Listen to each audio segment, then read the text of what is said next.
It's another edition of Time About the Movies, and today we're wrapping up 1997 by looking at Christmas Day, 1997, Christmas week, I should say. Like I said yesterday, we're going to be covering half the movies on this list, and we'll save the other half for next week. And I'll get to those ones at the end of the show, so you have a list of what I'm going to be covering next. But in the meantime, let's get through these 6 movies that we have here today. And we have, starting off here, the biggest new release of the weekend, James L. Brooks' As Good As It Gets, featuring an Oscar-winning performance by Jack Nicholson. Open his curtains for him so he can see God's beautiful work. And he'll know that even things like this happen for the best. Where do they teach you to talk like this? In some Panama City sailor want a hump bar? So crazy someplace else. We're all stocked up here. TriStar Pictures invites you to meet a truly appalling individual. He's a freak show. He's the worst person I ever met. Help! If you want to see me, you want to make an appointment. Dr. Green, how can you diagnose someone as an obsessive-compulsive disorder and then act as though I had some choice about barging in? You have missed your last. Have you seen my dog with a little face? Uh-oh. You have no idea what your work means to me. How do you write women so well? I think of a man, and I take away reason and accountability. Melvin, wait! Shut up, kids! Definitely a package you don't want to open or touch. Pay me a compliment, Melvin. I need one. Quick. You make me want to be a better man. That's maybe the best compliment of my life. From Academy Award winner James L. Brooks. Well, maybe I overshot a little because I was angry just enough to keep you from walking out. Comes a story about how the people you can't live with, Carol the waitress, Simon the fag, become the people you can't live without. We all have these terrible stories to get over, and It's not true. Some of us have great stories, pretty stories that take place at lakes with boats and friends and noodle salad.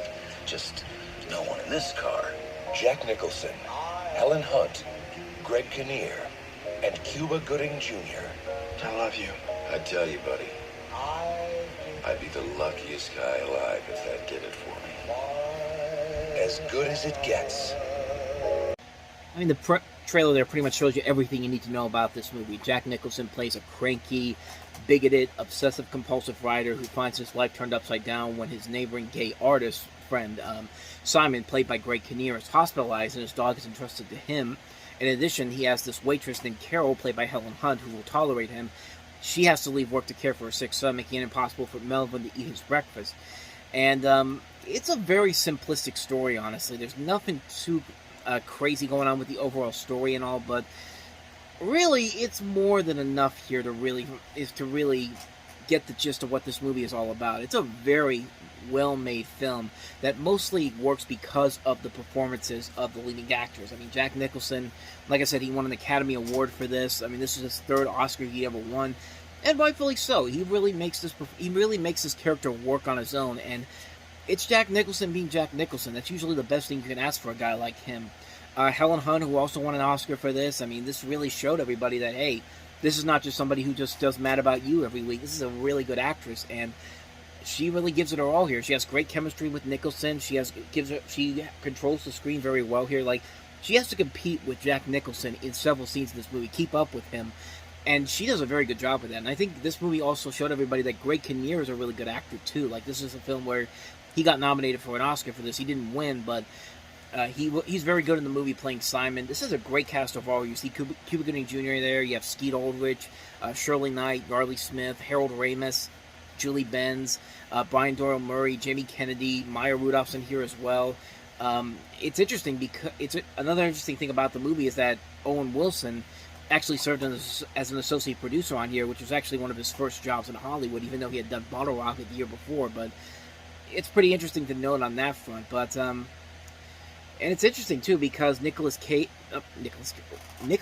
What am I even doing here? Jack Nicholson, far different from Nicolas Cage. Actually, now that I think about it, probably not really. But The interesting thing about this is that Jack Nicholson and James L. Brooks, they actually clashed on set multiple times regarding how Nicholson should portray this character. It actually led to a halt in the production for the two to basically find the right tone for the character, and it paid off for him. I mean, he's got a third Oscar now because of this. This is also a film that also has the great score by Hans Zimmer, another film that got him an Oscar nomination for original score.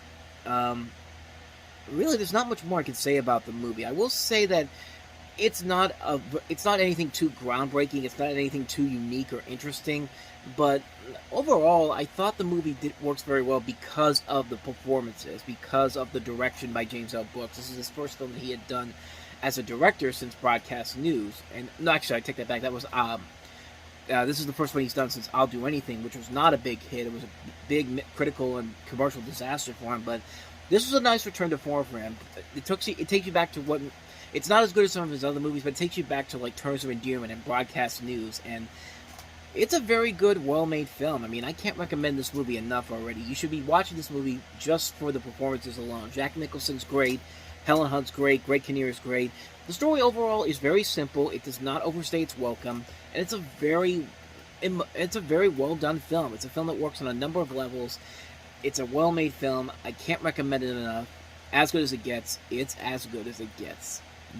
No title intended. Not title pun intended, but let's go ahead and move on to the next movie here, and it's probably the best movie that we'll cover today, at least in my opinion. And it's a classic movie, Quentin Tarantino's Jackie Brown.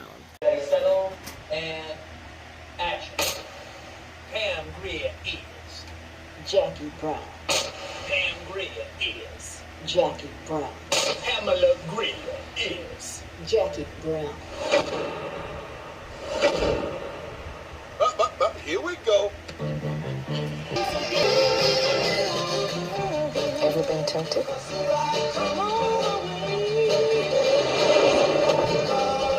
AK-47, when you absolutely, positively got to kill every mother in the room, except no substitutes. I mean, like I said before, man, this goes back and forth between this and Pulp Fiction as my all-time favorite Quentin Tarantino movie. I mean, it really does go back and forth. One day it's Pulp Fiction, one day it's Jackie Brown.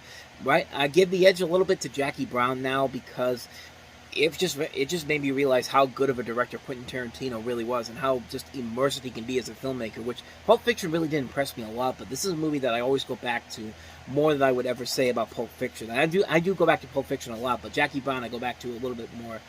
As you can tell, Pam Grier stars as Jackie Brown, the stewardess who smuggles money from Mexico to Los Angeles for this arms dealer played by Samuel L. Jackson.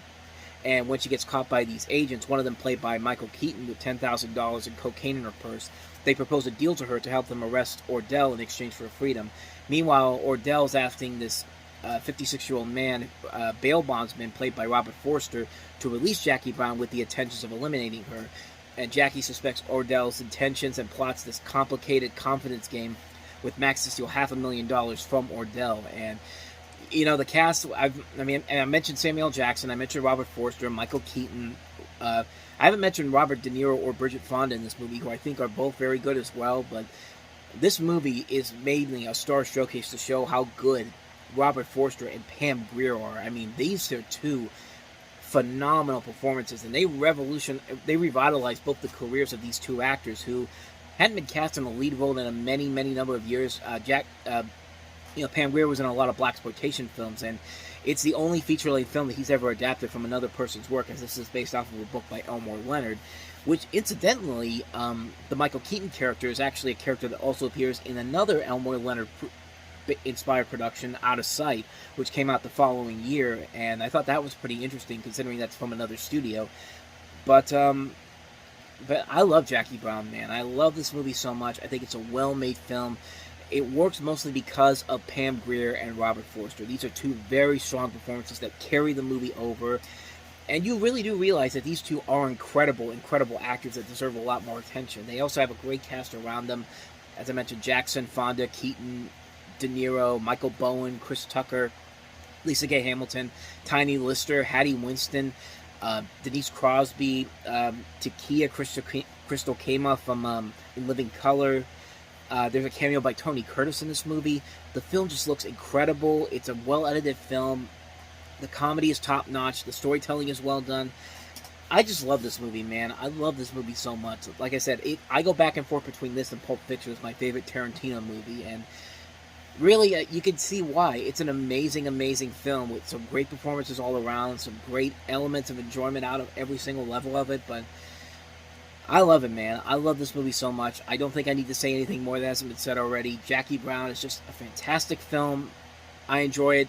It's one of my favorite movies of the year of 1997. If you have not seen it, please go out and see it, because you will not be disappointed by it at all. So with that said, we've had a couple of good movies. Now let's get to the stinkers, because there's a couple of them here. And here's a stinker that you probably may not remember, but once you see the trailer for it, you're going to wish you remembered it. And not in a good way. It's an American Werewolf in Paris. On his first trip to Paris, Andy McDermott is looking for a little danger. Andy, what you doing? I'll show you guys a stunt you'll never top. But tonight, Andy, this is madness. You're gonna get yourself killed. there's nothing more dangerous than falling for the wrong girl. No, don't!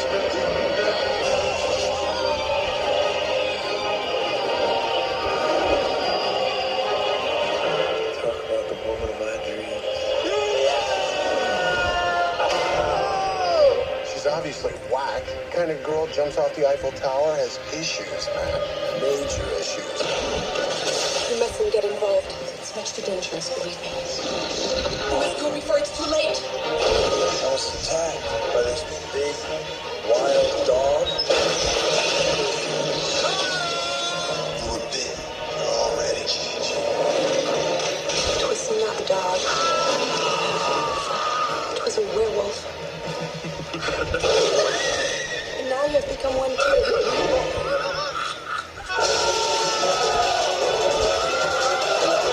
Not a wolf.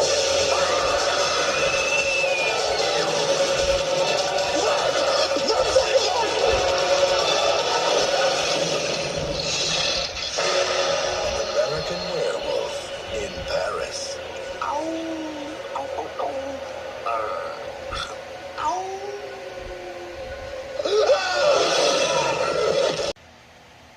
Oh, I'm sorry. I was supposed to be scared by that. Let me do that again. Oh no, this woman's gonna need a huge-ass bikini wax to get rid of all that hair. God, this movie is awful, and you don't even need me to tell you about it. John Landis can tell you straight up how bad this movie is, because he was really disappointed by this film.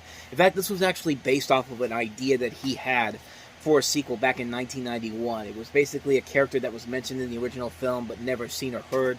She gets a job in London, and her subsequent investigation into the deaths of the two characters in that movie, and that was supposed to be part of that, and several characters from the original film were supposed to return for that, but the studio turned down the script, and they still wanted to do a sequel, but Landis didn't want to make a sequel, so they basically just said do it without him, and lo and behold, we get this, and this is an unbelievable mess of a film. I mean, my God.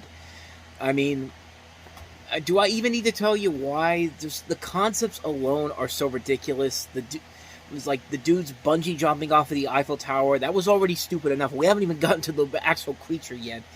And CG, all CG, because you know what made the American Werewolf in London in the original such a great movie? CG.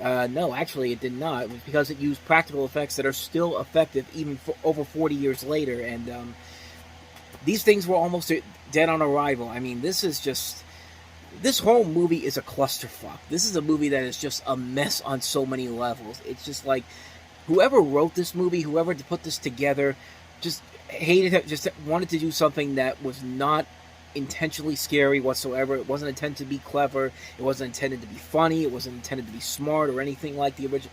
It's because the original American Werewolf in London still holds up to this very day. The horror elements still hold up. The practical effects are still effective even after all these years. The comedy is well put in there, even despite the fact that it's a straight up horror movie. But then again, that's why you have John Landis there at his peak. But this is just a nightmare on so many levels. This is a film that is just a huge mess with the wasted talents of Tom Everett Scott from That Thing You Do. and Julie Delpy from the B4 series. Like, Julie Delpy's at least trying in this film, but even then, she just can't save it, man. And don't even get me started on the CG in here. The CG is just abysmal. I mean, the CG as a whole is just terrible, and I'm sorry, you're never going to be able to top the practical effects that they did back in the 1980s. I'm not just talking about with American Werewolf in London, I'm talking about with other movies. The Howling, which, you know what? The Howling had a better representation of what this movie was trying to do. This one has good ideas, but just bad execution. But if you want to see this kind of a story done well, with a female werewolf, watch The Howling from 1981, directed by Joe Dante. That's a better representation of what this movie was trying to be than this film. This film is a complete insult to the original American Werewolf in London, and it's an insult for the studio, for Disney, who put this out. I mean, this is a studio that saw Scream do success so well last year in '96. They said, you know what, we're going to put another horror movie out there because clearly the demand is there, even though Scream was a lightning in a bottle moment and Scream 2 was another success. But horror movies do not do well over Christmas. I don't understand why people don't do that, because this is not the first time this has happened, nor will it be the last time that this happens. And, I mean, really, do I need to say anything more about this movie? It's a terrible, terrible movie. It's a bad movie. Avoid it like the plague. An American Werewolf in Paris, just avoid it like the plague. Plain and simple. So, with that said, on to our next movie, and that is Kevin Costner in The Postman.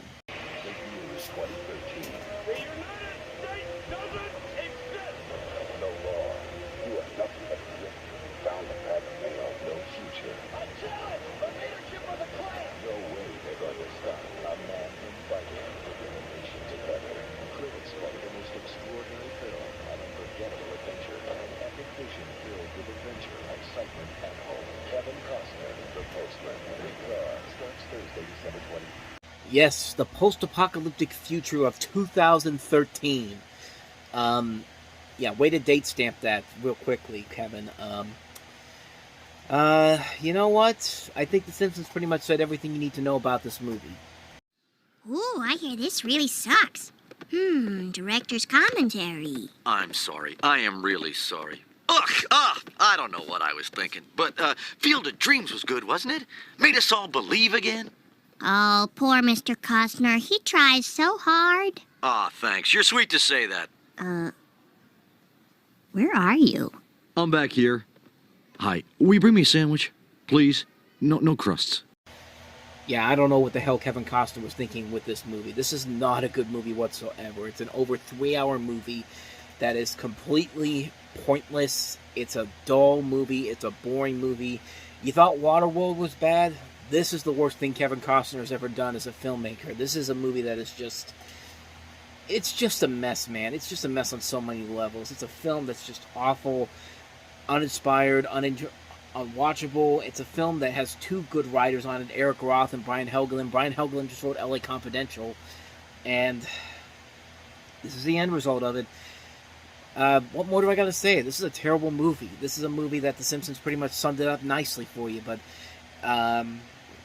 yeah, thank God Kevin Costner's done a whole lot better since this, because this is a film that probably would have killed his career if he had just stopped right here. And yeah, I think we're done here. Let's go ahead and move on to our next misfire of this holiday weekend, and that is Leslie Nielsen in Disney's Mr. Magoo.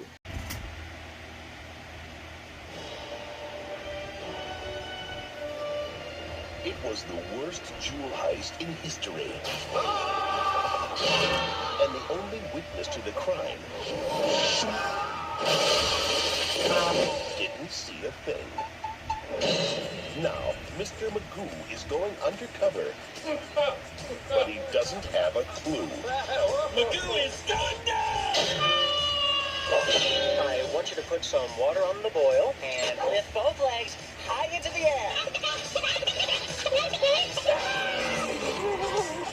And sand that sucker smooth. I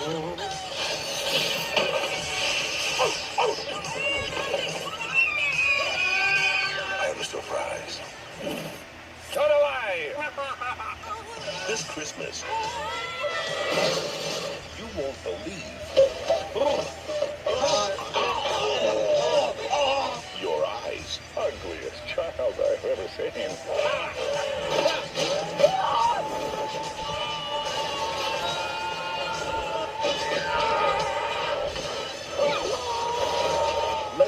Levinson.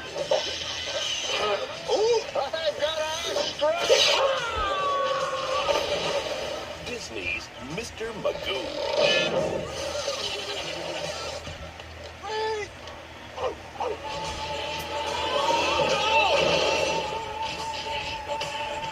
Would you believe that this is the same director that gave us Jackie Chan's First Strike? And again, this is another movie that Disney...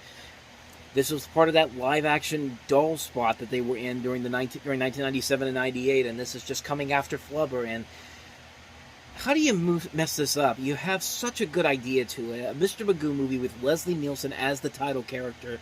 It's co-written by one of the guys who did The Naked Gun, who would work with Leslie Nielsen again the following year in a far superior comedy, Wrongfully Accused. And this is about as lame as it gets. This is about as lame, as pathetic, as unfunny. Like, it's like the people who made this movie never saw the cartoon and just read a synopsis online and said, okay, we've got a good idea of who this character is. We don't even need to watch the cartoons to see if we're missing anything important here or not. And you miss a lot here. And the jokes are not funny. The rest of the people in this movie aren't funny. The humor is lazy. The script writing is lazy. Everything about this movie is just lazy. Lazy, lazy, lazy on so many levels. This is a film that could have been great. Like, you could have had a really good movie with this, and this is what you get. This is what you get in return from it. Like, so much good talent wasted here. Not just Leslie Nielsen, Kelly Lynch, Stephen Tobolowsky, Ernie Hudson, Jennifer Gardner, Malcolm McDowell, Miguel Ferrer, and Frank Welker among the cast in this movie. And this is what we get. This is just a sloppy movie, just a perfect definition of what Disney's live-action film department was like during this time period. And unfortunately, it gets worse from there. It gets absolutely worse from there. And hard to believe that, but it's true. So let's end this on a much better note, though. Let's go ahead and move on to the last movie we have here for today, and that is Robert De Niro and Dustin Hoffman and Barry Levinson's Wag the Dog. There's a crisis in the White House. What's the crisis? And the president's top advisors have been called together. Oh, jeez. The sexual misconduct occurred inside the Oval Office. With the election only days away, how much will this scandal affect the outcome? The president spent the weekend pressing the flash. He wasn't campaigning, he was dating. Now, Washington's top spin doctor. We can distract the press for 11 days to the election. I think we got a chance. Has an idea. We can't afford a war. We're going to have the appearance of a war. But he can't pull it off without Hollywood's top producer. Do I know you? We have some mutual friends in Washington. Why come to me? We want you to produce. You want me to produce your war? Not a war. It's a pageant. We need a theme, a song, some visuals. We need, it's a pageant. New Line Cinema presents. How close are you to this? What do you want the kid to say? All the spectacle. I know we're all concerned for the president. I know we're all concerned for the president. I know that we are all concerned for the president. He didn't sell the line. All the drama. The president's going to go to war with Albania in about 30 minutes. Albania's hard to ride. These are chips. We need it for the armed position on the screen. It'll be a kit. We'll punch it in later, right? And all the effects of real war. Okay, put the village behind. Give me some sound of screaming. Without the casualties. America has seldom witnessed a more poignant picture. They used the same process with the last Schwarzenegger movie. You're the man. Albania. That rhymes. I can't believe we forgot a hero. It's like we sent him the Christmas card and we left out the what do you call it? Fruitcake. There you go. Sergeant Schumann, if I may, welcome to history. How are you? Anybody want a beer? Just get party. When it's cooking, it's cooking. From Academy Award-winning director Barry Levinson. When this goes national, I get to put it on my resume? Actually, no. What could they do to me? They come home to your house and kill you. Academy Award winner Dustin Hoffman. This is politics at its finest. Academy Award winner Robert De Niro. How would you like an ambassadorship? That's my payoff. Hell, I'd just do it for a story to tell. No, you couldn't tell anybody. I'm just kidding. No, it's just it's a pageant. It's a pageant. That's what it is. Wag the Dog. When the fit hits the shan, somebody's going to have to stay after school.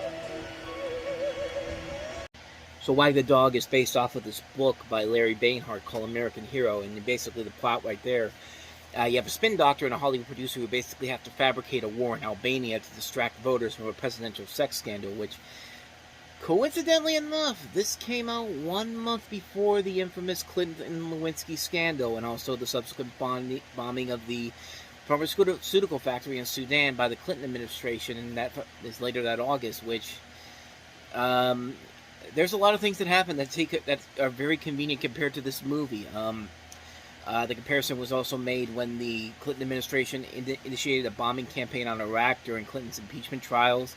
And then the spring of '99, there was an administrative intervening in the Kosovo War and infiltrating a bombing campaign against Yugoslavia, which coincidentally bordered Albania and contained ethnic Albanians. I mean, so there was a lot. There's a lot that you could probably put into that compared to what was going on at the time period, but it still made for a really good movie. I mean, this is Barry Levinson returning to form after a couple of movies that did not perform as well as he probably wanted to. And it helps to have great talents like Robert De Niro and Dustin Hoffman there to make the material work, as well as a script by David Mamet. I mean, the movie overall is very funny, and it has a great cast overall to work with. You see Kirsten Dunst in there, Anne Heche, Dennis Leary, Willie Nelson, Andrea Martin, Kirsten Dunst, like I said, William H. Macy, Craig T. Nelson. Just a really good cast overall in this movie, and it is a really funny, slick movie. It's a very well-made film. It's a film that's very smart, very well-made. And it's like I said, it's a return to form for Barry Levinson, who needed this kind of after what happened with Toys, and then Jimmy Hollywood and Disclosure and Sleepers. All were not big hits, so this was a nice return to form for him. And it's one of his best movies, honestly, in my personal opinion.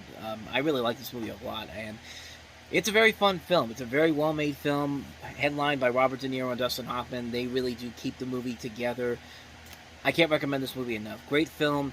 Perfect way to end this episode on. So like I said, that's the first half of the movies that came out this weekend. For the next episode, as we'll enter 1998, we'll look at the other 6 movies: Mavi and Rose, Martin Scorsese's Kundun, Afterglow, The Winter Guest, The Education of Little Tree. Technically, that's 5 films. But we'll also throw in, if I can get to the next page, The Boxer and Oscar and Lucinda. Those are the other 2 movies that came out that weekend. So 7 movies overall to look at next time around, and we'll look at those next time. But until then, thank you very much for watching. If you want to see more videos like this, please hit the playlist on the next page, check out the previous episode, and also don't forget to hit the like and subscribe button if you want to see more videos like this. So with that said, thank you so much for watching. I will see you guys next time, but until then, as always, take care.